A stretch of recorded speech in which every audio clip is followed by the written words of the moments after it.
আসসালামু আলাইকুম। আমি বর্ণি। আমার ব্লগ পেজে সবাইকে স্বাগতম। কেমন আছেন সবাই? আশা করছি সবাই অনেক বেশি ভালো আছেন। আম দেখে নিশ্চয়ই বুঝে গেছেন যে আমি আম দিয়ে আজকে কিছু একটা বানাবো। তো আমি আজকে এই আম দিয়ে আমের আচার তৈরি করব। আমগুলো আমি সংগ্রহ করেছি আসলে সাভার থেকে। এর আগেও আমি ওই গাছের আম খেয়েছিলাম। তো আমগুলো অনেক বেশি টক না, একেবারে আচারের জন্য পারফেক্ট।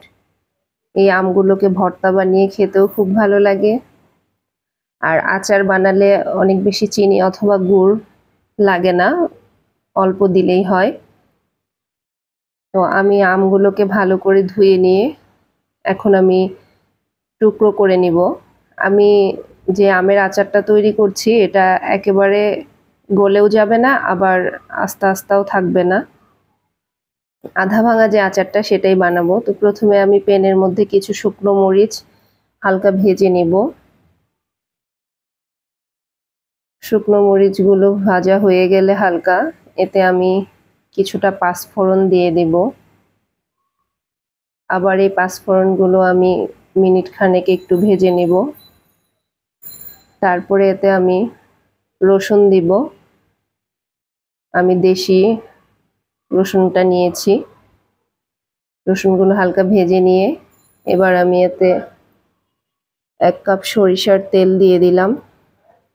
এখন আমি সবগুলো একসাথে আরো কিছুক্ষণ ভাজবো সরিষার তেলে। মরিচ, পাঁচফোড়ন আর রসুনগুলো ভাজা হয়ে গেলে এখন আমি আমগুলো দিয়ে দিব। আমি আমগুলো কাটার পরে ধুয়ে ভালো করে পানি ঝরিয়ে নিয়েছি। এখন এই সরিষার তেলের মধ্যে আমি আমগুলোকে আগে একটু ভালোভাবে নেড়ে চেড়ে নেব।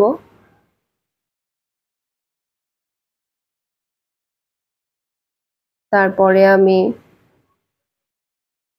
লবণ দিয়ে দিব আন্দাজ মতো, মরিচের গুঁড়া দেব, হলুদ গুঁড়ো দিব, দিয়ে আবার আমি আমগুলোকে হলুদ মরিচ গুঁড়োর সাথে ভালো করে মিশাবো। কিছুক্ষণ নাড়াচাড়া করে তারপর আমি এতে গুড় দেব।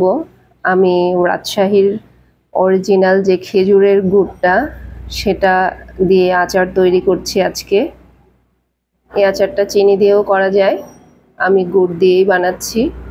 গুড় দিয়ে আচার বানালে আসলে আচারের টেস্টটা অনেক ভিন্ন লাগে। আর যদি হয় রাজশাহীর অরিজিনাল খেজুরের গুড় তাহলে তো স্বাদটা আরো বেশি হবে। আচারটা আসলে আমার বাসায় সবাই অনেক বেশি খেতে পছন্দ করে, তাই আমের সিজনটাতে আমি চেষ্টা করি সব রকম আচারই বানানোর জন্য। তো এই আচারটা বেশি খায় সবাই। দেখা গেছে যে ডাল দিয়ে আচারটা খেতে খুব ভালো লাগে, ভাতের সাথে ডাল দিয়ে এই আচারটা দিয়ে। গুড়টা ভালোভাবে আমের সাথে মেশানোর পরে এভাবে পানি ছাড়বে আমগুলো। এখন আমি ভালোভাবে এটাকে নাড়বো। খেয়াল রাখতে হবে যেন নিচে লেগে না যায়। আচার যদি নিচে লেগে যায় তাহলে খুব ব্যাড স্মেল আসে, আসলে আচারের টেস্ট নষ্ট হয়ে যায়। তাই আচারটাকে অনবরত নাড়তে হয়। আচারের পানিটা যখন শুকিয়ে গেল তারপরে আমি আচারটা আঠালো আঠালো ভাব হয়ে গেলে আমি আচারটাকে নামিয়ে ফেলবো। আমি আচারের মধ্যে যে মশলাটা ব্যবহার করেছি এই স্পেশাল আচারের মশলাটার ভিডিও আমার পেজে দেওয়া আছে। এই স্পেশাল আচারের মশলাটা আসলে আচারের স্বাদটাকে অনেক গুণে বাড়িয়ে দেয়। আমার আমের আচারটা কমপ্লিট হয়ে গেছে।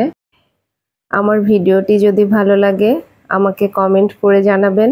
আমার চ্যানেলটিকে সাবস্ক্রাইব করতে ভুলবেন না, একটা লাইক দিয়ে দিবেন। সবাই ভালো থাকবেন। ইনশাআল্লাহ নেক্সট আবার কোনো ভিডিওতে কথা হবে। আল্লাহ হাফেজ।